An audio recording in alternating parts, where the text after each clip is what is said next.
pretty much homeless. And I had been in like an E6 in the military. Like I had done a few things, you know, and I'm like, I'm back at the bottom, but I'm like, well, you know, it's where I'm used to. Like, let's just grind on out. Yeah. So, you know, like I started kind of getting on my feet, and that's kind of when I started contracting overseas. I went and worked security. But the lessons I learned from the military was just like it's never going to be easy. And if it is, you don't want it. Welcome to the In the Arena podcast. My name is Jared Miguez, a co-host on this podcast that brings you the inspiring stories of our clients who are leaders and innovators across different industries in Southeast Louisiana. They are visionary entrepreneurs, savvy real estate professionals, media creators, military business owners, and community champions. And we are going to showcase the remarkable achievements and share their personal stories. Tune in for insightful conversations, valuable lessons, and motivational stories that are going to reveal their secrets to success and offer you insights to help you on your own path. Welcome to In the Arena Podcast. I'm Jared Miguez here with Dominic Luke. This is the Pipeline Podcast. We have our buddy Shane here, and one of the things that we do when we get started is just want to get your name, full name, you know, what branch of the military you were in, and then we can kind of start getting into what made you decide to go down that path. Okay. Shane Venezia. I was active Army for about 8 years. Nice. And so, you know, since me and Dom started doing this, I've been listening to some books and just trying to get any perspective I can just to help this conversation. And it's funny, everybody has a different story about what inspired you to join the military. You know, Dom wanted to blow shit up and do cool stuff and want to do hard things. And other people was inspired from as a young kid to go do that. You know, so what's your story? Well, mine's a little unique. You know, like I when I was young, I mean, I grew up on the Rambos and Commandos, and so like that was like that shit was always really cool to me. It was, you know, it's what I want. I didn't say it's what I want to do. It's what I was drawn to. Yeah. To understand, like I had a rocky childhood, middle class family, but however, my dad was abusive. He drank and he was abusive. Yeah. So we took the brunt of that. In 1990, he killed himself. So, like, you know, the way I expressed my dealing was anger. You know, like I was a pretty good little athlete. I was super aggressive. I played football. Yeah. So I turned it all towards that. So you know, when I was younger, my brother went to the Marine Corps, and I was like, dude, you're fucking nuts. Like, you know, I was the kid that, like, if a drill sergeant got in my face, I'd punch him in the face. Like, I was that dude for all of my teams. And did you grow up here in Covington? I did. St. Tammany? Yeah. Okay. Yeah. So, but I was sports. I was a bit of a hellraiser. You know, just, I had no guidance. I mean, my mom was working a lot. She was single, 3 kids. You know, I have an older brother, a younger sister. So I ended up getting some injuries in high school, which prevented me from going to college. I walked on at a junior college, got hurt, same injury. It was concussion stuff. Came back. I think I spent a semester at Southeastern, and just like most kids that didn't know what they wanted to do, I was fucking up. I was fighting all the time in the bars, you know, just going totally wrong. And I don't remember if I saw a poster. I don't remember what I saw. But I saw there's a like in, this is, you know, mid-90s. I saw a picture of a guy. He was like in all black. He had black camo on his face. He had the rappel rope tied to him, and it was a Ranger poster. I had no idea what it was because this is, you know, pre-internet. And I went to the recruiter. I'm like, hey, like I told my mom, I'm like, hey, I'm leaving. You know, I went to the recruiter. I told him that's who I want to be. I want to be that guy. Yeah. And you know, he was like, well, what's your ASFAB? I had never taken it because I had no desire to do it. So I was like, look, I've never taken it. He drove me down to MEPS in New Orleans. I took the ASFAB. I want to say I came back because I don't remember if it takes a while. I don't remember, the timing's kind of jacked up. But I scored pretty good. So they were like, oh, you don't want to do that. You know, you can go do military intelligence. You can do, you know, there was a few things that, because I wasn't a stupid guy. I was just a lazy guy with college. You had no direction to push direction. Right. But how many guys do you think join the military and see those commandos or those guys in the black and they're like, everyone. I want to do that. Yeah. So everyone. So you think the recruiters kind of roll their eyes when you walk in the door and they're like, I mean, I think that, like, you know, I would say Rambo and Commando probably drove half of the 90s to join them. Maybe maybe that was it Charlie Sheen, the Navy SEALs? You hear any podcast with a SEAL, they're like, that's what I wanted to fall through the skylight, and I wanted to shoot people with an MP5 in the face and go home, and jump off the bridge into the water, right? You know, like, no, that's not, you know, but it worked. Yeah. Still does. Still does. Yeah, I mean, all those movies, I think, still work. You know, all that same shit, like all the new age commando movies. That's what they do. Yeah. So that was it. I mean, I was stuck. I was like, that's what I want to do. So before you go on, you know, Dom's talked about it, and again, the more you talk to military professionals, especially guys who operated at the level that y'all operated at, they there's always, like, the military is what kind of springboarded them in the rest of their life, kind of helped them get a path and provided some leadership to them, and it allowed them to kind of take their life to the next level almost. Yeah. You feel like that was your experience? Like, you know, the military kind of put things in order for you? Absolutely. Yeah. I think it gave me the things that I never would have received. Yeah. The discipline, the drive, the confidence. Yeah. You know, I mean, like, there's a lot of things you do in the military, like, you know, even in basic training, you know, like, you look back at it, you're like, fuck, that was so easy, but it didn't seem so easy then. You know, like, you get further on into whatever you decide to do. And you know, that's whether you're a special operation, whatever you do, it's going to get, your unit gets harder most of the time. Yeah. So in basic training, you know, you think like, fuck, man, I got to climb these ropes, and it's like 2 rope events. And then you go to some of these selection periods and there's like 30 rope event, you know, like it gets harder, but you just don't know what you don't know. So even at basic training, you come out holding your chest a little higher, and, you know, and I had no friends that had done it. I think maybe I had 1 or 2 friends, buddies in high school that went to the Marine Corps, maybe. So when you went in, you didn't have anybody that was kind of giving you any insight or anything like that? No, and I got fucked hard. Yeah. The recruiter. I got recruitered. Yeah. Like, that's what I like to call it. Like, he gave it to me hard. He played, because I wanted to leave. Like, I was ready to leave like that day. If I could have left, I would have. Yeah. And he, you know, he sensed that. That's his job. Yep. And he got me. He got me good. Yeah. So tell me what happened after you decided to go to the military. What was the next step? Well, I took the ASVAB. I think there was some delay time. I actually got in some trouble in Covington. Well, shit, I'll say it. I mean, like, I was smoking weed and got caught. Yeah. Like, in a park. Yeah. Which is a drug-free zone, which is a felony. Okay.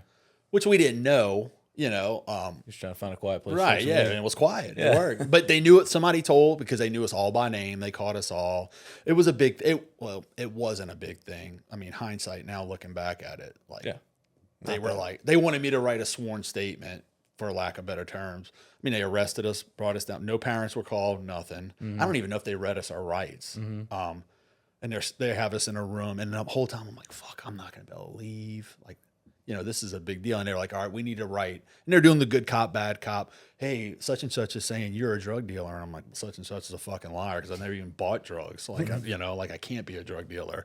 Because I want to say I was 19. You know, I was older going. And when they would like do the statement, I like look back behind me and the door's wide open. I'm like, hey, what'd you guys say? And they're like, blah, blah, blah. So that's just what I wrote. You know, that way our stories were all the same. Yeah. And they let me go. But of course, like, my mom had to come get me. Mm-hmm. That's probably the worst part. Oh, dude. Like, to know my mom, like, I mean, bless her freaking heart. You know, like, I wore her out. Yeah. And she always told me, you know, I'll come get you for fighting. If you get caught for drugs, don't call me. Yeah. And I had to call her. I'm like, fuck. So I call her, and it's like 2 or 3 in the morning. And I was like, hey, I'm in Covington. I need you to come get me. She's like, what'd you do? And I was like, we'll talk about it when you get here, you know? Because I mean, really, I was sober. I don't even know if I smoked that night, but I, like, the guys I was with had. So she shows up, and I just bolt out. And they're like, fuck, no, come here. Because, you know, I kind of got lippy with the cop. They're like, no, tough guy. Your mom needs to come in. And we're driving home, and my mom's she's a smaller woman, and I'm literally like, I'm bitched up against the door. Like, I'm like, if she starts hitting me, I'm just going to open the door and jump out. Yeah. Like, that's it. I'm going to take my chances. And she looks over at me, and she's like, I'm just disgusted with you. Like, never raised her voice, didn't raise a hand. And I got home. My brother lived in New Orleans at the time, and I call him, and I'm like, dude, it's like 3:30 in the morning. I'm like, this just happened, blah, blah, blah. And he says, what did mom say? And I told him, he's like, oh, fuck. He's like, load your shit. You need to get over here. Like, she might kill you tonight. Yeah. So I went to his house. And then it was probably about a month later, I was off. Yeah. But see, what I had told the recruiter was that I wanted to be a ranger. That's what I told him. I was like, this is what I want to do. I want to be a ranger. Well, there was no internet. You couldn't search these things at the time. And he was like, all right, well, look, they got this cool program. It's called 11 X-ray. They go to ranger school. They do this. They do that. And I'm like, all right, cool. Like, you know, here's $1,000 sign-in bonus. I think my first enlistment was 4 years. Might have been 6. 4. It was 4 years. You know, and $1,000. I'm like, oh, hell yeah, you know. Well, I show up to basic training, which is in Fort Benning. Well, they've changed the name. It used to be Fort Benning, Georgia. September. Matter of fact, September 11th was my enlistment date. I show up. And, you know, the chaos of basic training is just, you know, I think they do it by default. Like, they get you there at 2 a.m. Oh, yeah. And it's like, designed that way. Like, you know, nobody's taught you anything. Like, you're in a reception station. They bring you through that little amnesty period. And I remember sitting there, I'm like, man, I fucked up. Like, this is not gonna work for me. Yeah. And then they put you up in these barracks, and it's just, I mean, there had to be 30, 40 bunks in just one room, you know, Yeah. and there's floors of this. And, I mean, you can hear dudes crying. You hear it all. And then obviously I'm not sleeping because I'm like, oh shit. Yeah. Well, then they come in and wake us up and they bring us down to feed us. And nobody has taught us how to stand at a I mean, I didn't go through any ROTC or JROTC. And dudes are just dropping like flies, locking their knees, just stand, because they making you stand at the position of attention, which you don't really know how to do anyway. Yeah. And dudes are just dropping, boom, boom. I mean, I had to take a knee because I'm like, oh shit, because you know you're not supposed to lock your knees. Yeah. So we get fed. How long are you standing there for? I mean, maybe 30 minutes, 40 minutes, because you're in you're winding to go get breakfast. Yeah. And then I don't remember how long I was at the reception. Probably about a week, because that's where you're getting your uniforms, getting all your shots, you know, doing all the typical in-process and crap. I think maybe you make a phone call from there. I mean, shit, it's over 30 years ago.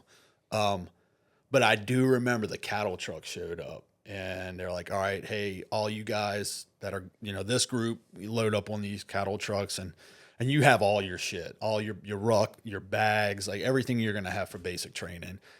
And you drive, I don't know, maybe 30 minutes. And then these cattle trucks open up and it's just game the fuck on. Get off there. I mean, they're screaming. This is 96, right? So they're throwing dudes out the truck. I mean, you're like, and they call it the shark attack. Yeah.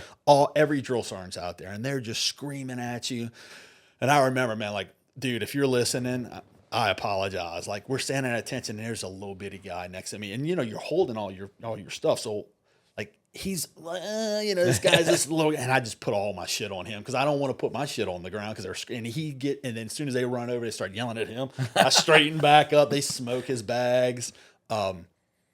So then you get used to basic training, and we had a drill sergeant who had, I think he had jumped into Panama with Ranger Battalion. And he was like, you see all you guys? He was like, all of y'all are 11 mics.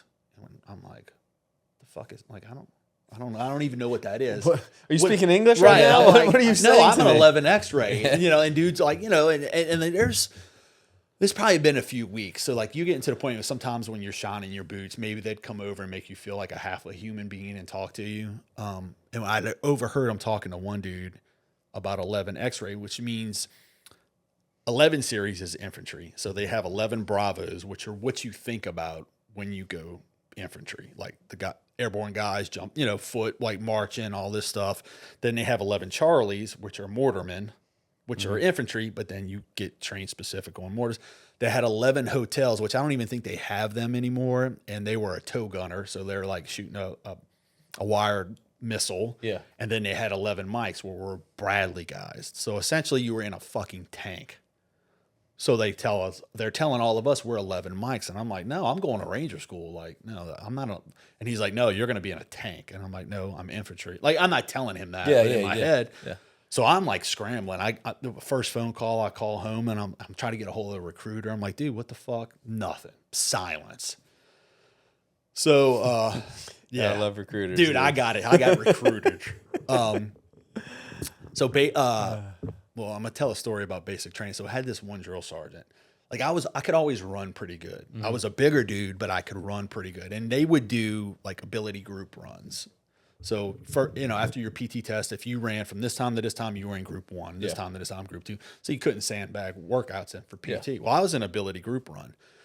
Well, I had this one drill sergeant, and I still remember his name, and I'll call him out, Drill Sergeant Myers. He was a black dude, had a gold tooth. He was mean as fuck. And he put me on the fat boy diet. Like I already lost like 15, 20 pounds running in the first group, and he put me on the fat boy diet. So essentially I got a boiled egg with fruit in the morning, a sandwich at lunch, and normal dinner. Well, here was the trick. You would eat at the position of attention. You'd sit here and eat, but he'd make me hold my feet up and he'd sit right there. And there's no backrest. Yeah. And you've been running and doing all this crap all day, and like your hip flexors are tired, smoked. Yeah. As soon as my heels would touch, no matter how far I was in, he'd grab my plate and be like, "You're done." So like he like step on my fingers doing push-ups, and I literally didn't do a thing to this dude. Yeah, we probably knew you had a little bit something in you. I don't know what he had, but he pissed me. Like I was like, man, I'm gonna punch the shit out of this dude. Like it's getting that close. But fast forward to graduation, my mom, because I didn't, I don't write home. I'm not calling home and telling, oh, they're being mean to me. It's not, it's just not like it is now. And because there's a ceremony, you get a blue cord, and your parents or whoever can come out and put your blue cord on your shoulder. And afterwards, she's like, you don't like that guy, huh? Because I guess he had passed by. I was like, no. Nah. And I didn't tell her what he had done. So that was it. Well, this was December, so I get to come home for Christmas, but then we got to go back and go through this this Bradley fighting vehicle training. Yeah. And I was so pissed because I was supposed, in my head, I'm going to airborne school, then I'm going to Ranger assessment, and then I'm going to go to Ranger, but because that's what I had. That's what I want. That's what my recruiter told me I was going to go do. Yeah. And it did not go that way. What made him what made him do that instead of putting you in the path to be a Ranger? Well, come to find out, like they have those. It's called an option 4, but it's an option 40 contract. But what it is it's really hard to get. Like there's only so many slots. Because we did have a guy in our basic training that I think we might have had 2 that were option 40. But I was just a number, and I was an easy number. I wanted to leave yesterday, so he was just like, push, get him out of here. So I went infantry, and that's how he got me. Wow. And recruiters, they may be different now, but they get paid bonuses based off of how many people they get into the military, what jobs they go to, and so like the military lets them know what the needs are, and they'll try to push people in those different directions. That's right. Gotcha. That's right. And I think it's ran by. It used to be like civilian ran, like it was a GS whatever over. So that's it. I mean, like any dude I knew that they were like, that is a career ender. It can end your career because if you're not meeting numbers, you get a bad eval. Yeah. Interesting. Well, so something you said before you just take a step back. You said something about right before you went in, you had that moment with your mom where she told you that, and so was there a point where she flipped and when she put that blue cord on? Yeah. I mean, we hashed it out before I left. Yeah. Because like I always said I wasn't a mama's boy until I left. I realized I was a mama's boy. Yeah, no doubt. I mean, because my dad died when I was 12, so she filled both roles. And look, she did a bang up job. Yeah. I mean, like we never went on vacations and all these things, but we ate, we had roof, we had clothes. She did the best. I mean, there was 3 of us. Yeah, well, she was trying. I mean, it sounded like she did her best to keep you on the straight and narrow. I mean, and literally none of us truly turned into fuck ups. Yeah, we've all done well with our lives. Yeah, I mean, it's funny. A similar story. I mean, my mom was the same way. I mean, like constantly having to redirect me all growing up, dude. Like but my buddies we just started drinking way too early. That was us too. Yeah, and my my uncle. There's a long line of of drinking and alcoholism in my family, and so like she was on a mission that it wasn't going to be us, and I was the oldest of 4 boys, so like I was the example all the Right. time. And dude, like you said, like you were bitched up in the corner. I remember several times in my life that I was bitched up in the corner because my mom was, she did what she needed to do Yeah. to get me to pay attention, and and I had a similar experience. I got in trouble for drinking in college, right after college, and it was right before I was going to law school. And I'm lucky enough to have my dad's been a great role model for me, but he didn't say much. It was always lead by example. And when he spoke up, though, you listened. Right. I remember there's 2 instances. It was actually a coincidence we're talking about this kind of thing because I was picking up an American flag one time, and I didn't fold it the way you're supposed to. And my dad saw me, and he was like, what are you doing? And I was like, what am I, like, I'm just going to put it over here. He's like, so nobody's watching, you're not going to do what you should do? And like, I remember like it was yesterday. I was like 10 years old, And then the second time was that, I got in trouble for drinking and called my dad like a week later, and he was like, what are you doing? I'm like, I'm having a beer with so-and-so. He's like, didn't you just get in trouble for that?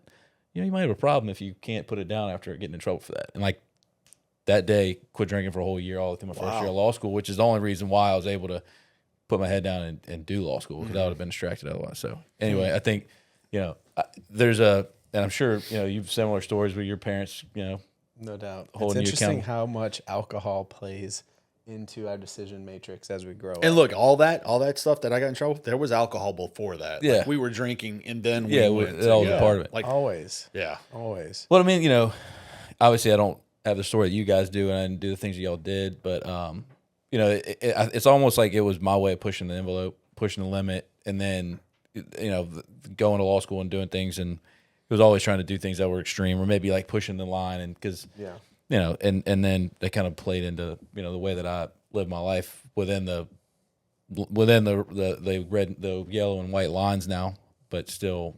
I feel like most people that are successful live that way. Yeah. They test the limits It's some form of fashion. in something. Yeah. Especially young. You got to create your own boundaries. Right. It's like we're given boundaries from our parents and grandparents, and it's like stay within these lines. But it's like, well, I'm also my own person. Right. Right. I want to maybe make my own lines and my own Right. boundaries. And so we have to test those, especially as men. As men, you want to create your own set of thought processes and make your own set of boundaries. It's like somebody described it really well when I was speaking with somebody not that long ago. It's like a levee system, right? The masculine, the men are the levees, and the woman is the feminine flow of the river, right? And the levees are there just to keep the river from just spilling over and just going all over the place. And that's kind of what I think about whenever I talk about these boundaries. It's like we're the levee system, and we just create our own, and the river kind of flows through it. Yeah. You know what I mean? If you think about it from another perspective too, as we've become older and start making our impact on the world, what we did as a kid, we were passionate about having a good time and doing all that stuff. And we were creative in ways to be able to get those things done, even though, we had to be because we weren't supposed to be doing it. Now our passions are different, and being creative is different, right? But we're still, trying to follow our passions and do all that stuff. So, I mean, I was 13 years old being real creative on how I could have the fun I wanted to have. Right. Yeah. And now I just channel that creativity into other things. Yeah. That's I mean, this podcast. it kind of comes to what I was like, what we were just saying, right? Like you were one way, you're no different. Yeah. Just a little more responsible. For sure. And learned like, well, I can't go out and do this to get what I want, but I can manipulate the system to do this to get what I want. Yeah. Yeah. All right, so let's continue the story. So you finished basic, got your blue cord, and then you had to go. So and this is a good transition because the name of this podcast is The Pipeline, right? And so we're talking about your transition and your pipeline from the military into your business, and we'll get to that in a second. But this is the beginning of your pipeline, right? in So the military, right? you finished your basic training, and now you're starting the pipeline. Yeah. So I come back home for Christmas leave. Everything's good. Go back to Fort Benning. And I can't remember. I want to say it was like 3 or 4 more weeks, maybe. I don't really remember. I did get to pick where I was stationed. So I picked Fort Lewis, Washington State. Cool. So I show up there January, probably 5th. No, because that's when I went back to probably like mid-January, end of January, beginning of February. And it is freaking freezing. Like I show up, snow on the ground. It's raining. It's typical Seattle. Yeah. First time seeing snow From being from Louisiana. No, the Christmas. My dad died in June. That Christmas of the year my dad died, my mom took us to Colorado for Christmas. Yeah. But not used to cold. Right. No. No. And actually in Fort Benning, like at our last little field training exercise, it snowed on us. So, but I mean, minimal. Yeah. You know? But Washington State snow is different, dude. It's It's like, it's different. not really, it's like ice. It's Right. like ice coming down It's at the you. ugliest thing Yeah. you can imagine. Yeah. So I show up there, and I was lucky that there was probably about 10 of us that were going from my basic training class. Well, there was only one mechanized infantry unit on that post. So we were all going to go to the same unit. We knew that, Yeah. you know, like when we showed up to reception there. So we show up, it was late. We couldn't get a cab. So we go to in true private fashion, we rented a freaking limo. So a limo brought us to post because we had no other way to get there. The shuttles had stopped. So we show up to reception. Reception there was pretty easy. I want to say it lasted like 2 or 3 weeks. So it took way too long.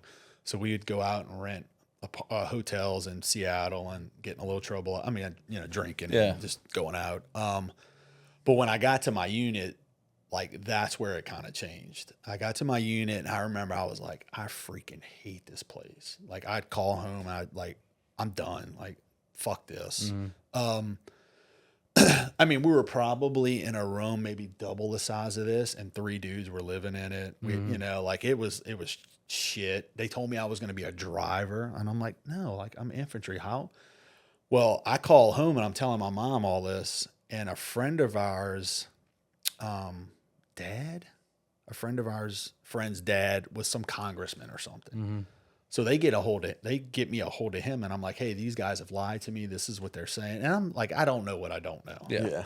Just So living the experience. right. And I'm like, this sucks. This is not what I joined to do. They lied to me.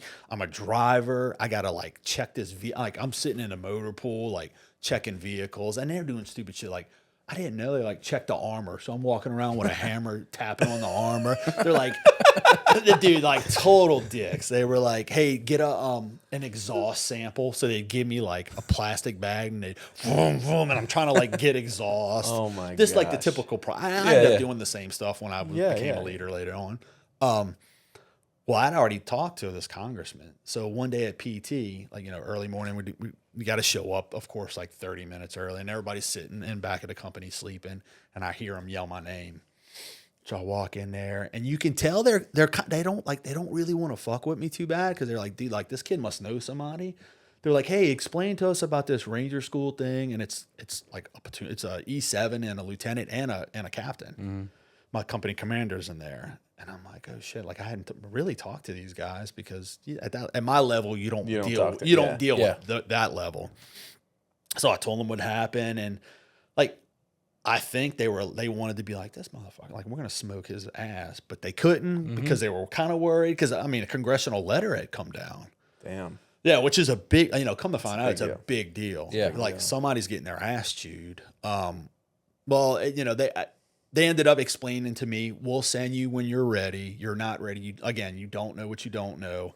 My team leader, I think, was getting ready to go to Ranger School, or maybe he went and failed. I don't remember what happened, but he was like, hey man, and he squared me away.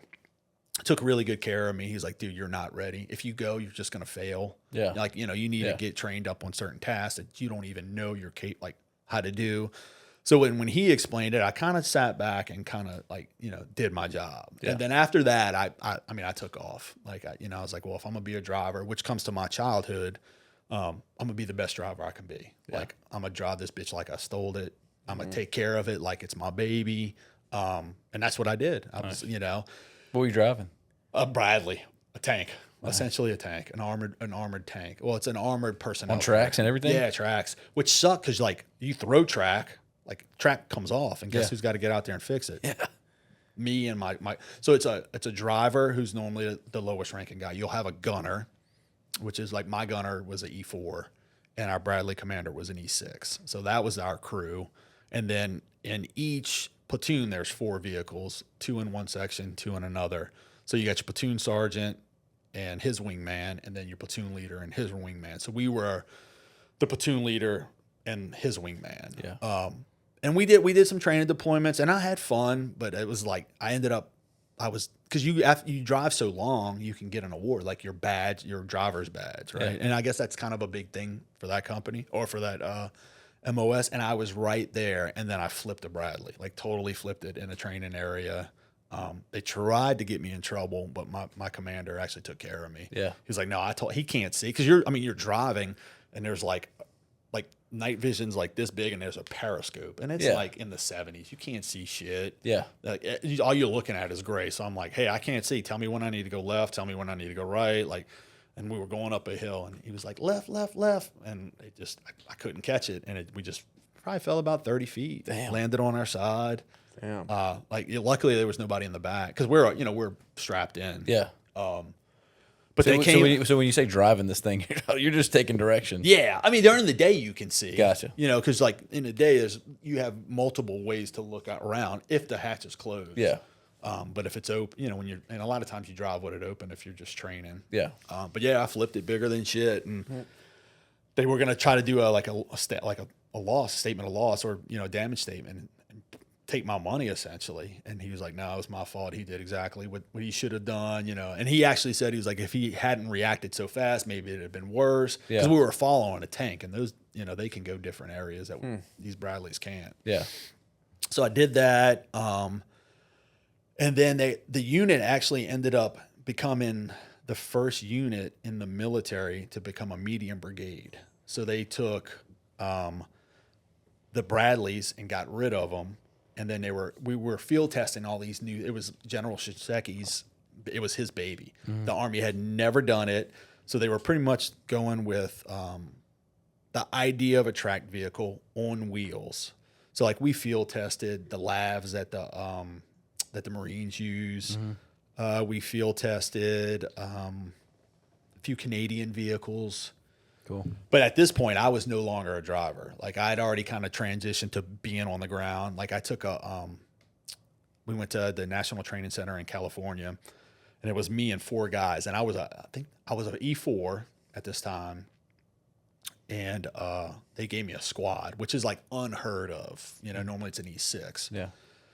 Especially to go to a graded training event, and we went and we kicked ass. I mean, I essentially had like this little dirt team. It was me and I think might have been four or 5 other guys. Yeah. It was like a little more than a team, but not quite a squad.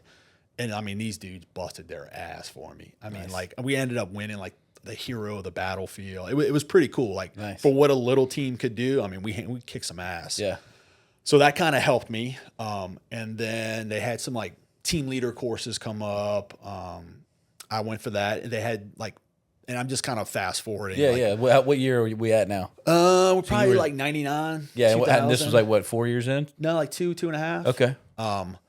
Because I made I got promoted to sergeant on a waiver. So like I went to the board, because I think you had to have, and these may be all wrong, I think you had to have 2 years in at the time. Yeah. So I made the promotion in under 2 years, but then I had to get a waiver to get promoted at 2 years. Gotcha. So I got promoted at 2 years to E5. And then that's kind of when, like, because this unit was getting tons of money. We were getting schools, and this is pre 9/11, so there's no war going on. Yeah. So we're getting sniper school, ranger school, like we're getting all these schools because this is what the Army's going to. Yeah. Like they're like, I mean, like Ranger Battalion started using. By then, I think maybe we had gotten strikers, which is what they are now. Yeah. But I know like Ranger Battalion went to strikers. CAG Delta they use strikers. Like we were the first unit to get these. Nice. I mean, we shot out shoot houses. I mean, I went to a master breachers course, so like explosives. I went to Ranger school, which by the way, like we had a pre-Ranger, and when I went to Ranger school, I think maybe in our whole battalion, there may have been 5 enlisted guys with a Ranger tab. Like it was only officers. Yeah. Because 11 Mikes were fat. Like they were like tankers. So Yeah. they didn't want to go suck at Ranger school. So officers ran our Ranger school, which is, I mean, you can ask Dom. It's not common for officers to actually be the hands-on guys at any school. Yeah. So what year did you go to? Year 3, 4, 5 is when you went to Ranger school? I went in 99, 3. So year 3 in the Army is when you Went to Ranger finally school. went to Ranger school. Yeah. Cool. So so you actually got there. Yes. Which our pre-Ranger sucked. Like, I think we started with, because really all they were doing was just kicking the shit out of us. It was in December and at Fort Lewis. I think we started with, and this is a whole battalion, 250 dudes. 12 of us finished. Wow. Like they beat us. This is preschool. It's pre-Ranger. Pre-Ranger school. And when I'm telling you they beat us, like the Ranger school standard is 5 miles in 40 minutes. I think there we did it under 35. Oh, Wow. That's moving. Yeah, we were. well, that's 7 minute miles, right? Yeah, right at, yeah. I mean, the land nav course, I mean, I ended up going to a few selections. I went to go to a selection class. The land nav course that we did at Pre-Ranger was the hardest land nav I'd ever done. I mean, they like You're in Washington doing yeah. I mean, they, like all night. I mean, like you don't eat that much in Ranger school anyway. But like they would go like 2 days with no child force, nothing, no MRE, no snivel gear, like no cold weather gear. So you just like I remember me and my buddy were sitting in a puddle on an ambush line, and we just like peed on each other because it was like to get that much warmth would have made sense. Yeah, and like you'd shake. I mean, it was brutal. And they just kicked the shit out of us. yeah. But 12 of us finished. I think everybody that graduated that first pre-Ranger, as far as I know, everybody went to Ranger school. As far as I know. So what would be the point of going to pre-Ranger without going to Ranger school? Well, some units didn't have it. Gotcha. So some like it's supposed to prep you. Now, did it prep me? Like tactically, no. mentally, yes. Yeah. I don't That's what think it's for. I don't think I learned anything in pre-Ranger. They just don't want to send people there that are going to quit. well, so I mean, but how much of special ops is actually mental? I would say all of it. All of it. Yeah. I'd say maybe 10% is probably physical, maybe. And that's probably being a little aggressive. I mean, the physical aspect plays into the mental. Mm-hmm. You know, the worse the physical, the harder the mental. Yeah, I mean, But it's all mental. it seems as though everybody that we've been talking to is like, it's how much can you endure? Like how mentally tough are you? How bad do you it's want you. it? It's not them. It's not the drill sergeants. It's not the cadre. It's you. It's you are the only one that can quit. You are the only one that is going to make it through. It's not. They're just going to hominis dominus. You made it. You are the one that has to make it through. Yeah, and so you obviously you went to the PJ route, but what's the difference in the two special operations training that y'all did? Because I mean, you were doing a bunch of dive stuff. You were underwater. Did you spend any time underwater? No. I mean, other than like a qual. Yeah. But I think like with them, I mean, they're I'll be honest, like totally impressed by PJ. I went to Ranger school with I think 2 or 3 PJs, and even before I met Dom, I was like hands down the best dudes I ever served with. Yeah. They're smart because they have to be Paramedics, yeah. Yeah, I mean they operate essentially, right? They're physically studs because they go halo, scuba. They do all the things that everybody does, or all the top tier dudes do. And they're attached to everybody, so they have to be good team players. Yeah. Like every PJ I was with, when he was in charge, shit hot. When he wasn't, you wanted him because there's certain graded positions in Ranger school and there's not graded positions. Well, the problem with Ranger school is like the non-graded positions are like squad leaders when you're doing platoon size or team leaders when you're doing squad size. But you want good dudes in those positions when you're being graded. Yeah. So like they get the shit kicked out of them because everybody wants the good dude to be in the non-graded spot. Yeah. But what ends up like what happened for me, because I was there, like I did the extended program. I got shit on once. Some of it was my own. Like I couldn't stay awake in mountain phase. My fault.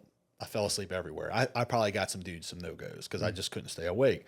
But what ends up happening, I think, is the good guys just get worn out. Then when it's their turn to grade, everybody's tired. So, somebody like a PJ is like, come on, dude, like I need you to help me out. And you're you're seeing little green creatures on people's back because you're hallucinating. Yeah. So, but I've never met a PJ. That, He told me once, he said, most people don't know what PJs do until they show up, and you're like, damn, I'm glad that PJ's here today. it's true. Yeah, It's PJ's true, best dude. day is everybody else's worst day. Yeah, I mean, they're definitely the quiet professionals. I don't know if y'all don't carry that, do y'all? Like, y'all don't say that. Yeah. Yeah, y'all do? yeah, Oh, he yeah. mentioned that to me before. Because y'all are definitely the most quiet professionals. Yeah, there's not a lot of people that know. I mean, that's hopefully part of this podcast Yeah. too, is to help get a little bit more notoriety for the Jays from our dudes out there, you know. But yeah, the unique thing about PJs is that, you know, we go through all of these schools. We got to be able to do our job. But when we're attached to a Ranger battalion, or we're attached to a SEAL team, or we're attached to, you know, SA, or whoever it is that we're working on or working with, not only do we have to do our job, but if he goes down, now I got to do his job. Yeah. So I got to be able to do whatever his job was, whether it's breaching or whether it's sniper or whether it's driving or whatever, because now I got to fill in his role. Or if I'm on a SEAL team and I'm attached to a SEAL team and a SEAL goes down, well, now I got to pick up that dude's slack. Yeah. But I also have to save him. So I got to operate on him. I got to save him. I got to get him out. And then I got to backfill his role. Right. And so our job's a little bit unique in the fact that not only do I need to know how to do my job, and I need to know how to do my job really well, I got to know how to do other people's jobs too. Yeah.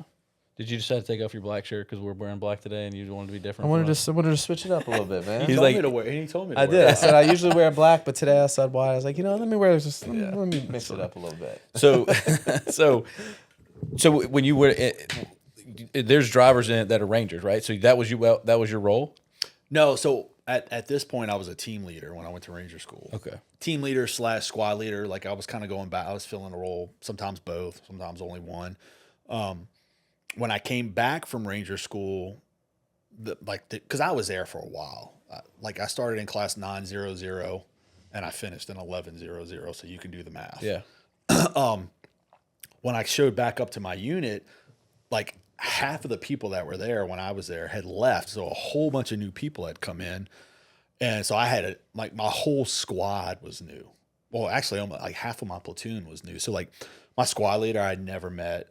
They had me as because there's a squad leader, and then there's A team and then B team. Well, since I wasn't there, I was the B team leader. I was holding that position. And my squad leader and the alpha team leader were total turds. Like day one, I showed up and I'm just like, oh God, this is not going to work. Now, keep in mind, like this whole time I had been in the same platoon from the day I got there till current. Wow. So like one platoon, I went and I'm a fast forward. I went from E1, which is a private, to E6, which is a staff sergeant, in the same platoon.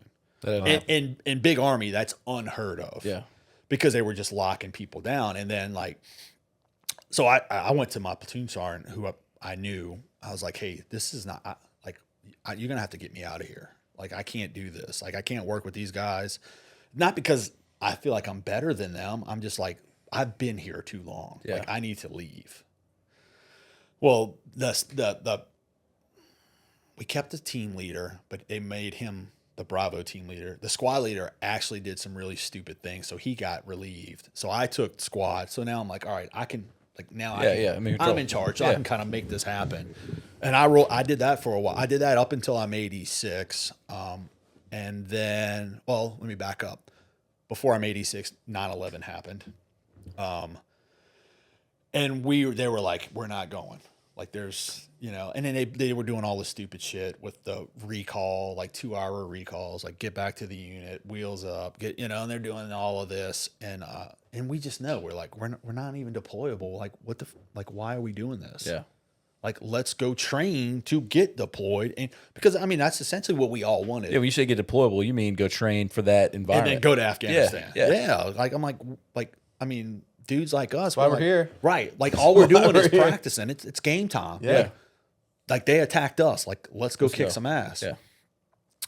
So that's going on. And we just see the writing on the wall. Like, it's not going to happen. It's not going to happen. And then, so probably around 2002, they had an opening for a reconnaissance team leader in our unit.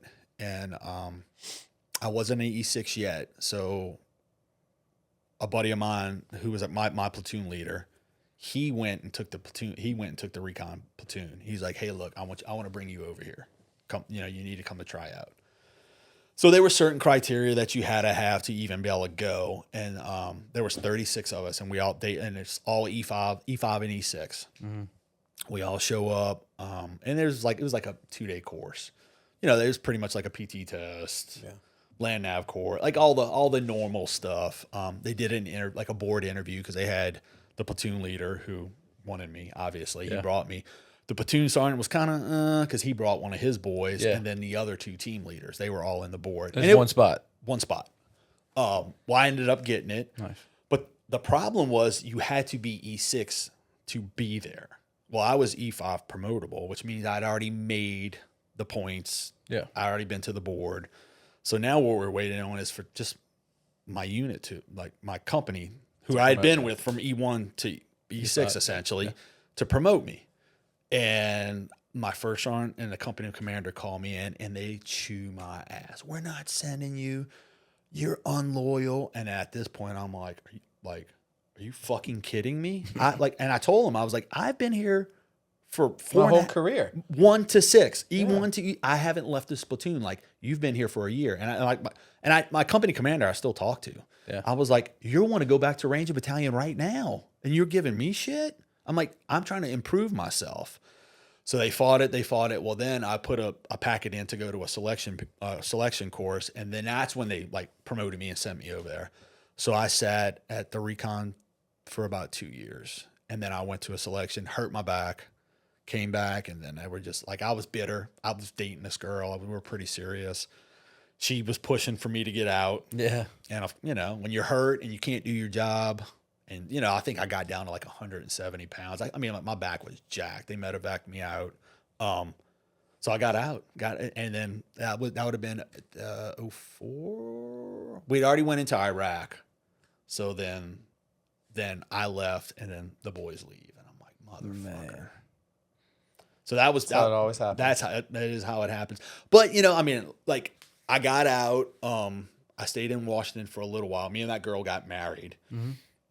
We end up moving to Houston, and I think I was there for 2-3 months. She cheated on me. I came back to Covington, and you talk about how we were talking before, you don't know what you're gonna do, your identity. I came as soon as I got back home. I went and talked to a recruiter. I'm like, dude, I want to get back in. And he was like, well, look, we can get you back in, but you're gonna go. I think he was trying to get me to Leesville, to Fort National Polk. Guard or something. No, Fort. That's an active duty. It's a non-deployable unit. Gotcha. And he's like, and you're going to have to go back as E5. I'm like, well, if you're going to send me to Polk, you're going to send me as an E6. You can't double screw me. Right. I'll go back, but you're going to keep my rank. Yeah. So let's talk about that. I mean, I think that was a great story, and I appreciate the service just in general. And I think that we check the box for the people that are listening that want to hear stories of our military veterans. So let's talk about, when you transitioned out, right? Because we really want to provide some sort of inspiration to people that are in now and show them that there's opportunities after. So what was your goals when you got out, and kind of what were you trying to do and figure out whenever you were decide if you were going to go back to the military, if you were going to do business? So when I first got, and I want to add to this before you answer, looking back at what you shared with us, right? And as you're transitioning out, moving back and trying to figure out, do I go back in the Army? Do I become a civilian? Put yourself back in that moment. What was one of the big, if not 1 or 2 lessons that you've learned from that experience of being in the military and then getting out and then getting married and then getting a divorce and all of those things, all of those things transpired into your decision-making, moving back into the civilian world, finding a job, doing the things that you do. So what are some big after-action items from your military career that helped jump you into the path that you're going into then and now? Okay. Well, when I got out, I wanted to work law enforcement. When I originally, when I took the semester before I joined, it was in criminal justice. Mm-hmm. So, and I had worked on that degree while I was in also. So I was thinking local, feds, get my foot in. And then I had some interviews with Tacoma Police Department, Seattle Police Department, because I figured I was going to stay in the area. Yeah. So that was my plan. Well, then when my ex-wife got transferred to Houston, that kind of, I was like, oh shit. Well, then I'll finish my degree in Houston and then I'll put in everywhere there. So that was originally my plan: law enforcement school, degree, law enforcement. Yeah. When I moved back home after the divorce, like I literally, like, cause her company we had a house in Washington. They moved us to Houston and we were staying in an extended stay. So everything we owned was still in Washington. Yeah. So when I left, I literally left with a backpack and a dog and I moved to Covington. So I had nothing. Yeah. You had the dog. I had the dog. So for me, you know, like here I am, like, I'm like, fuck, man, I'm pretty much homeless. And I had been in like an E6 in the military. Like I had done a few things, you know, and I'm like, I'm back at the bottom, but I'm like, well, you know, it's where I'm used to. Like, let's just grind on out. Yeah. So, you know, like I started kind of getting on my feet, and that's kind of when I started contracting overseas. I went and worked security. But the lessons I learned from the military was just like it's never going to be easy. And if it is, you don't want it. Like anything that's easy, it's not worth it. 100%. So like when I'm going through all this thing, and look, I had a dynamite support system, you know, like my mom was here, my brother was here, my sister was here. Like, you know, they fed me every night, literally fed me every night, you know, like, so they made sure I didn't fail, you know? Cause there was nights where I'd go out drinking and be a dumbass, and, you know, they just loved me the same, you know? So like they really took care of me, but also they would give me that tough love every once in a while. Like, hey, you might want to think about like unfucking yourself. Like you're kind of a shitbag right now. And they weren't wrong for saying it. Yeah. So what I learned was like all these things, if I can take the same habits, you know, like if you're going to do it right. You know, like I was plumbing when I first got home, and I'm like, well, I'm just going to be the best plumber I can be, and I can make more money, and then, like, you know, at least go back to school. Yeah. So what I learned from the military was like the drive and determination, and like the little steps, like planning a mission. Like if you forget one little thing, like if you forget batteries for a radio, well, you might as well not even go on the mission. So like all these things, and I still do it. Like if I'm going somewhere, I'll pack, unpack, repack, unpack. Oh shit, did I bring this? Yeah, I get it. Oh, you know, and I'll stay up all night. Like, did I bring this? And now I got to get back. Two is one, Yeah, one is one none. Right? Yeah, same thing. So like, that's what I brought with me, you know. But I did struggle. Like I struggled really hard because the military was my identity for years. I mean, like for longer than I'd probably like to admit. Yeah, that's what I hung my head on, or hung my hat on. Like, oh, I was an Army dude. Like, well.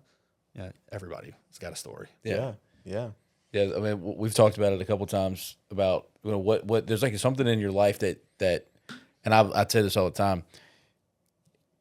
Everybody, in order to really understand what it takes to work hard and put effort in and to accomplish something and be successful, there's something in their life that kind of pushes them to the point of understanding what that means and that trigger in your brain.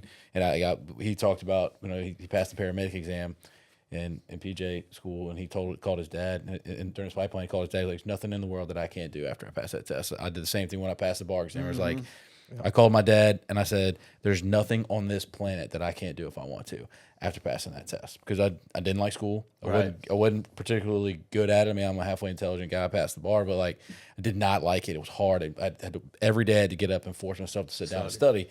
And by the time I finished, I'm like, there's nothing I can't do. So I get that mindset. It's like you just put in the time, right? You're gonna be the best. If you just put in the effort and time, you get there eventually. You just got to be consistent and persistent with it. But there's also an aspect to it where there's got to have, like, you didn't just wake up and say, "Oh, I'm gonna go study and take the bar." Like there was a drive and a passion behind wanting to do that. Same with you. Like you didn't just, well, you kind of did. I'm just going to go and join the military. But like there was a drive and a passion, whether it was because you saw the dude on the poster and was like, I want to be that guy, or I don't have anything else going on and I need to go do something with my life. And so I think it's important to preface some of this. That's like, there has to have some sort of driver behind the thing that you're But it's like you said earlier. He said, you don't know what you don't know. Like basic sounded So fucking hard, right? And then after you do it a couple of times, you're like, you realize how far you can push yourself, Yeah. and what you can accomplish. And you're like, all right, well, that box, like that's like a minimum. That's my floor now, Right. Now let's see what my ceiling is, Right. And when you get to that point, when you realize that, and you start, I mean, it's as simple as when we take our ice baths, dude. Like, you get in and it's 50 to 55 degrees, and you're like, this is cold. But then you break the ice at 37 degrees, and you get in, you're like, I wish it was 55. yeah, you know what I'm saying? And so, like, but I think there's a lot of things that people shy away from in life in general because they just know it's hard. Like, Well, it's painful. it's painful, it's hard, it's not enjoyable. And I heard somebody say this the other day. They said something about, wait, don't complain to make it easy. Work hard to make it easy. Yeah. You know what I mean? Like, rest when you're done. Don't rest before you get started. You know what I mean? And so, like, push yourself to that point. Figure out what you can do. Test yourself, and feel that sense of accomplishment and what you can do. But there's also, and there's a lot of people suffer with or deal with this. Is there's this fear of failing, Yes. right? And it's like people sometimes can't get over the fact of this fear of failing when it's like it's not necessarily a failure. Like it's just a lesson. Yeah. It's just a lesson that I you tell learn. my kids that all the time. Right. And so same. It's like, it's okay, man, if you can't tie your shoe yet. Right. It's you're learning right now. And so there's an aspect to, the society that we live in right now and the way that people think about things. It's like they're scared to fail. There's this fear of failing because they think it's this life-ending thing when it's like, well, no, that's actually that could be just a stepping stone to get you to where you're trying to go. So what I mean, in the military, from my perspective, it seems as though when you fail at something, if you're going to Ranger school or going to PJ school and you fail, do you get another shot? You could.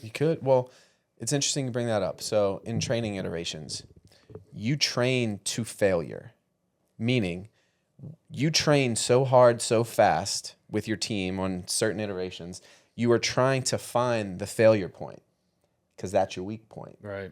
Once you find the failure point, now it's like, all right, guys, we got it. Let's fix it. Right. And so And then you test it again. Yeah. Until you find the next Make a weak little bit point. further, fail there. And then you find the next that. weak point. And then you find the next weak point because Murphy's Law, as we know Murphy, motherfucker shows up all the time, right? And The worst time. the worst time. And Murphy is going to always exploit the weakest link, the weakest point of your plan, of the weakest point of your mission, the weakest point of whatever it is that you're doing. And so when you're on a team, special operations team or whatever, you're training to fail. You're training to failure, to find what that weak point is, and then you all take a step back. It's like, all right, how are we going to fix this? So we've talked to the person who respects the military. We've talked to the person that's in the military. That's talking to the business person now who wants to gain some insight from you guys on, what did y'all learn that y'all apply in your life now that helps you be successful in business? I heard this once that the habits you have now are not going to take you to where you want to be, right? The habits that got you from where you started to where you are, not the habits that are going to take you where you want your goal to be. Similarly, I guess from what you're telling me, it kind of correlates to the fact that if you're testing your weak points all the time, you're going to have to create new habits and make little changes to constantly be tweaking and getting better. Yeah. Right. Yeah. And so, just maybe not that concept, but, are there other concepts and ideas that you learned in the military that you apply in your business to this day? Yeah, for sure. We use the 6 P's: prior planning prevents piss poor performance. Like, if you plan for everything, I mean, obviously you can't plan for everything, but like if you can plan for the foreseen problems, and for me, when I first opened my own business, I had to do all the small things. Like, it was a one-man show, so I had to do everything. But like for me, cleaning the toilets, because I know, especially in a gym, if you go to a gym and you walk in and you check, like, hey, I still do it. To this day, I still do it. I'm like, hey, can I use your bathroom? If that toilet's clean, the gym's going to run great. Yeah. Because if you whoever it is, and I don't know, maybe you're paying somebody, maybe you're cleaning. I don't know. But if you're cleaning the toilet, you're paying attention to that detail. Yeah. Your program is going to be spot on. Yeah. Like, I'm saying for a gym, like your coaching is going to be spot on. Because if you can take pride, and I did, man, I'd be on that bitch with a toothbrush cleaning it. Because I only had 2 bathrooms. So I'm like, men use women's, women use men. And I want everybody to, like, I want you to bring your kid in and sit them down, feel comfortable. Yeah. So if I could do that, which is taught in the military, if there's 2 ways to do it right or do it again. That's just the way it is. So If you can do that right, everything else in business is going to run. Yeah. If you have that drive. Yeah. And that's the way I attacked every day. I was like, hey, you know, like Don was saying, if I failed at something, I didn't fail. I learned. Yeah. You know, like, and there was plenty of that in the military, you know, like, I mean, not in the military, in business. Like, I went with no business plan. I had a mentor that kind of helped me. I had 2 mentors. And one of them was like, hey, what are you doing? Like, why aren't you opening your own place? And I was like, oh shit, I didn't even think about that. It was John Riley at Anytime Fitness. Yeah. I was a trainer and I worked for him, and I thought I broke something because I was doing CrossFit in his place. And he says, he calls me in. He's like, man, like, what are you doing? I was like, oh shit, I broke something. Like, what do I do? And he's like, you need to open your own place. He actually signed off in where he is in Covington now. Yeah. He signed off to let me open up in there. Nice. Now the landlord didn't want one. I'll go and shop, find a spot. I knock on the door. I'm like, hey, do y'all know whose place is? Yeah, it's that guy over there. I'll talk to him. He's like, man, if we're going to do it, we got to do it soon. I'll leave for Brazil for 2 months that week. So I opened up business like that quick. Nice. And then it was just, hey, failure's not even an option. Like, I got to do it now. Yeah. But there was plenty of pains growing, you know, how to talk to people, which was probably up until about 2 years ago was probably still my main problem. Yeah. Like, you know, you can't talk to everybody like they're in the military. You can't treat everybody, you know, not everybody wants that mentality, you know? So that was probably my biggest learning curve. Yeah. And just for the listening audience, your business, what was the name of it? How long was it in operation? CrossFit No Surrender. And I was in Covington for 12 years. I closed it. I closed it. I did close it like 2.5 years ago.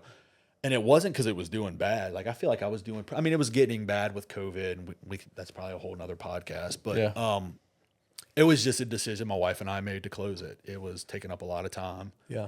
We had 2 small kids. You know, they were both under 5. Yeah. She's got a good career. And we also, I was very fortunate with her job. We didn't need it, you know. Yeah. It gave me an option to do some things that was funner for me.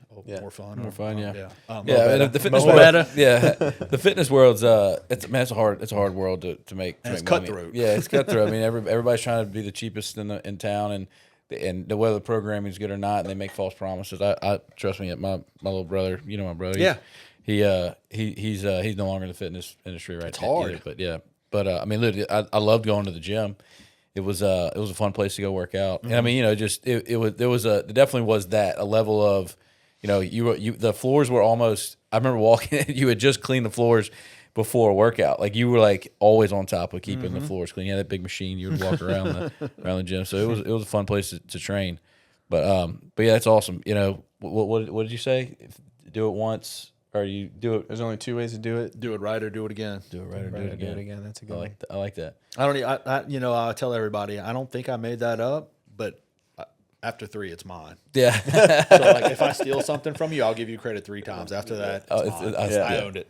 So I probably didn't, knowing me, like, because I've never had an original thought in my life. Like, I probably stole that somewhere. I just don't remember from where. Yeah, it's yours now, buddy. As of we'll today, give them the credit, and now it's Shane Shane Venezia.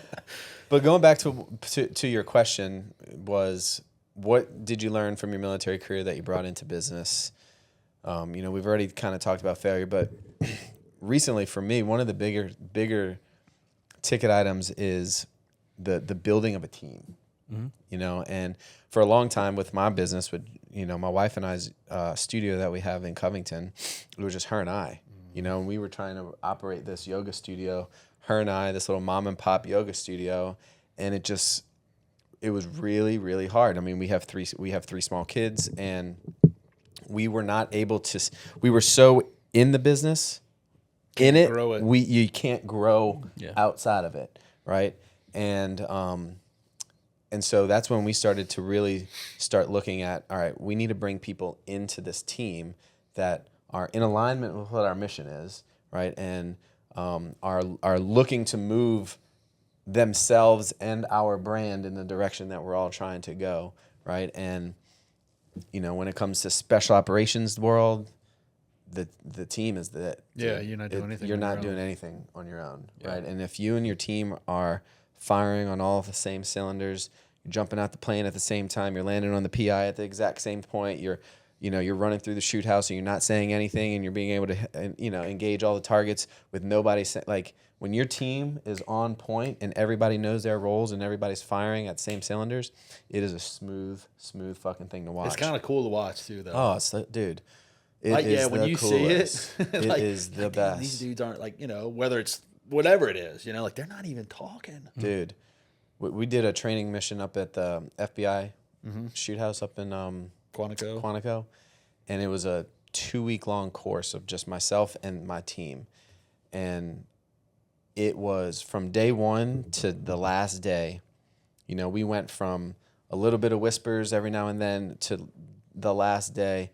I mean, running through this entire 40-room shoot house, not saying a word. Wow. And That's engaging impressive. every target, rescuing every hostage, blowing up every door. Like, it was the most, for me, as the young dude on the team. Pinnacle. That was it, huh? Yeah, dude. For me, the youngest dude on the team, the least amount of experience working with these dudes that have been doing it for a really long time, it leveled up my game to a level that I was just like, I can't believe I'm here. Right.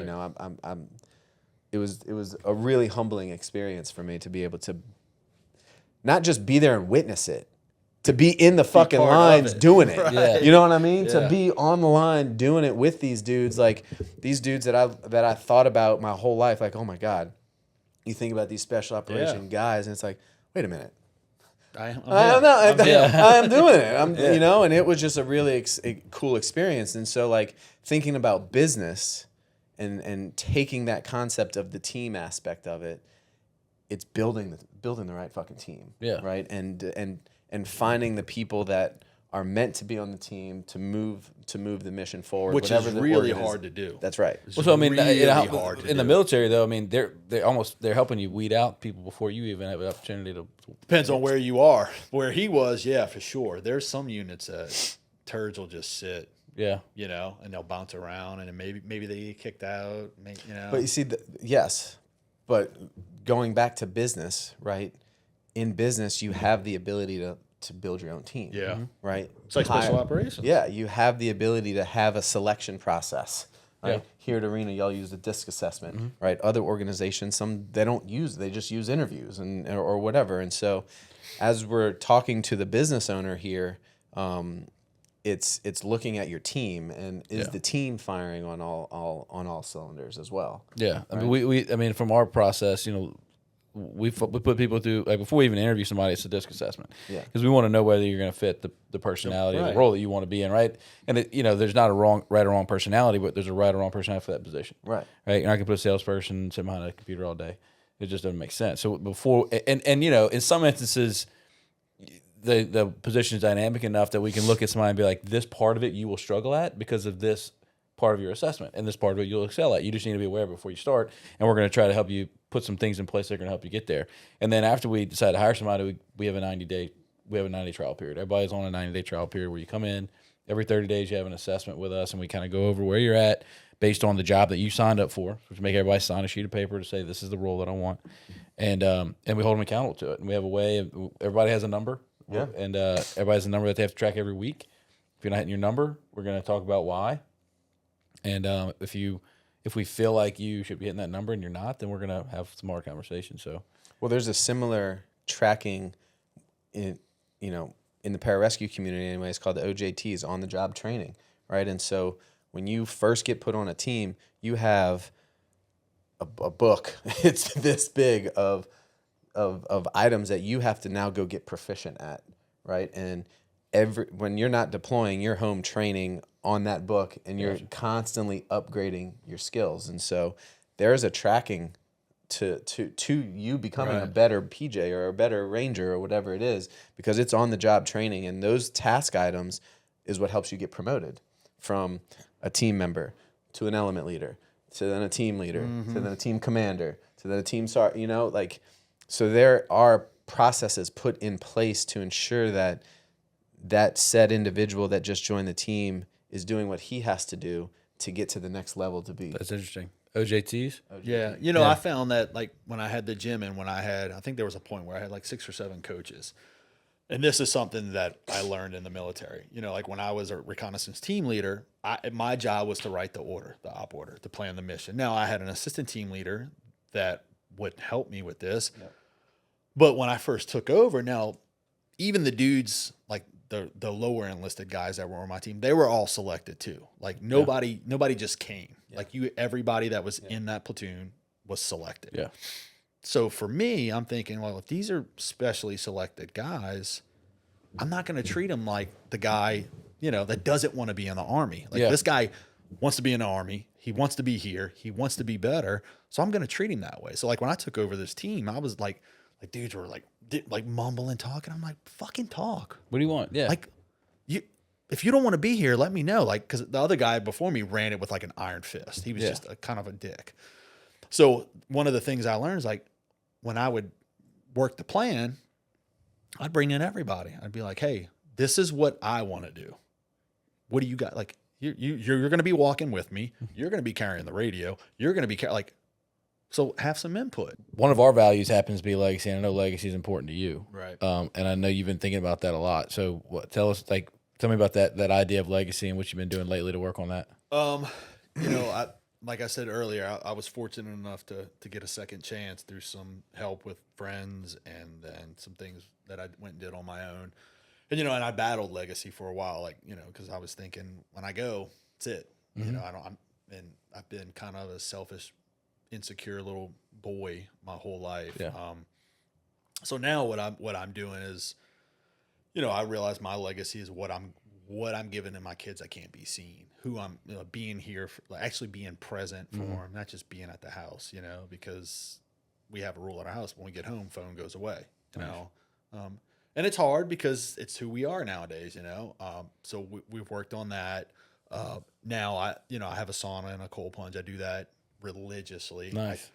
I definitely do them once a day. Sometimes I'll get in the cold plunge twice a day, just depending on if I'm feeling like a big ninny in the morning. I force myself in. I meditate hard. What's your meditation schedule? So normally what I do is I wake up at 4:45. It's the first thing I do. I get up, pound a big old glass of water, 10 minutes. Just sit. I go in my living room. I sit. Are you doing focused meditations, or are you doing? Sometimes I'll do guided. I have an app, the one that Dominic showed me, Insight, I think is the name of it. Yeah. I'll use that one sometimes. Sometimes I'm just focused, then I'll get up. Well, normally I'll get up, plug the coffee machine in, meditate. If I'm have time and I'm feeling it, I'll go straight to the cold plunge from there. 5 minutes. It's normally 50 degrees. I'm good with 50. Yeah. These people are like 34. I'm like, man, you've lost your mind. There's no science behind it. No point. Anywhere between 40 and 60 is good. And if 50 is your spot, then 50, 55 is my sweet spot. I can sit in it.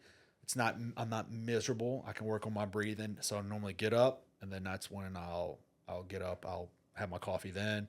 I make breakfast, a full spread for my kids every morning. I'll get up while breakfast is getting cooked or cooking. I'll bring my wife a cup of coffee. Normally I wake my son up first because he's a slow eater. And I like to snuggle with him on the couch at the table. He'll snuggle with me. I set him down, do the same thing with my daughter.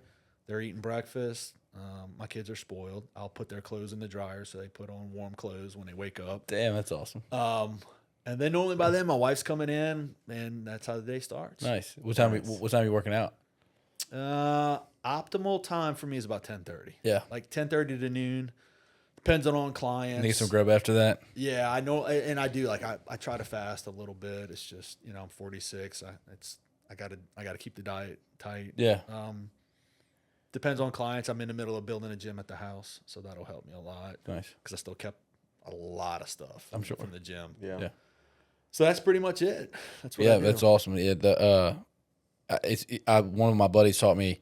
He calls the concept anchor habits, and he says there's things that you do every single day before you leave your house, or that maybe not before you leave, just things that are your routine and habit that just intrinsically you do, and you attach little things to that to create more habits that are. Because like for me, I don't leave my house before I take a shower. No, like non-negotiable. Cannot leave my house without taking a shower in the morning. It's just what I do, and I wanted to do some fitness associated with that. So 25 push-ups was what I was doing for almost 2 years. So I, in my underwear, 25 push-ups, get in the shower. And then it was, I wanted to do the cold plunge. So now it's like, I got to get in the cold plunge. then 25 push-ups, then get in the shower.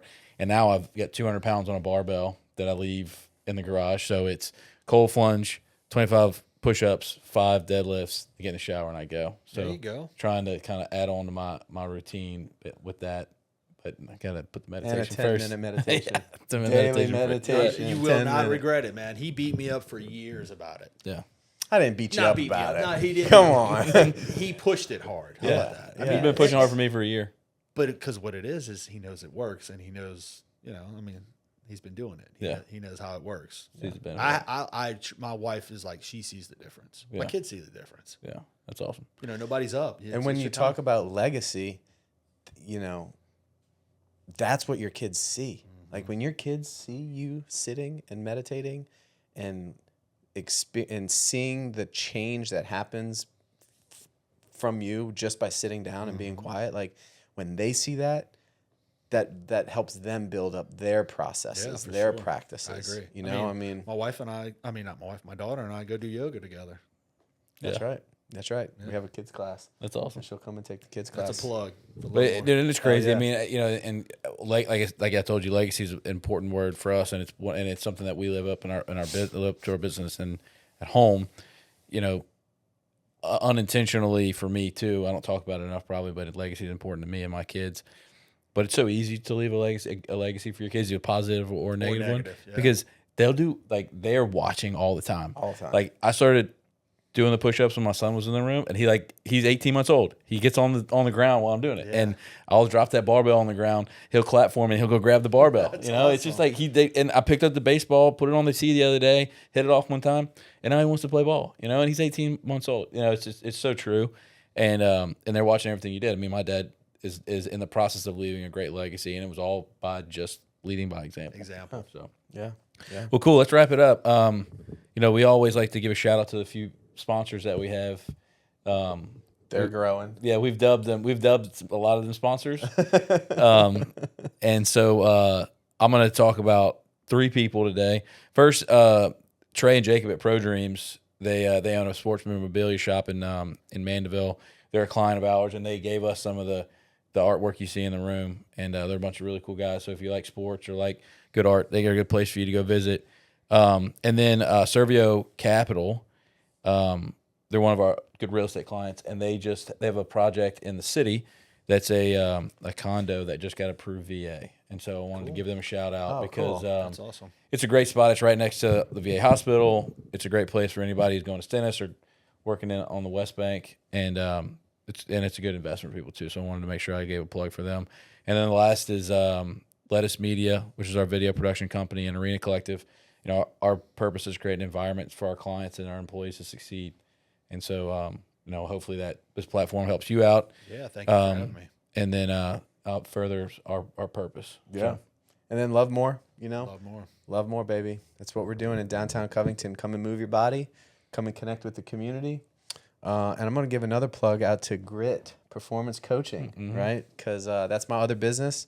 And working with CEOs, entrepreneurs, executive leaders, trying to better themselves, better their organizations, and going through a coaching process that Grit provides could be an option for people. yeah, personally and professionally. That's the biggest thing, right? It always goes back to personal, no matter what you're doing professionally. You've got to be working on that, and that's being a client. Is one of the things that you work on with me all the time. It always goes back to personal. Yep. So cool. Cool. Thanks for coming, Shane. Thanks It was a for great having me. conversation, Thanks for buddy. being here, brother. Appreciate you. All right, man.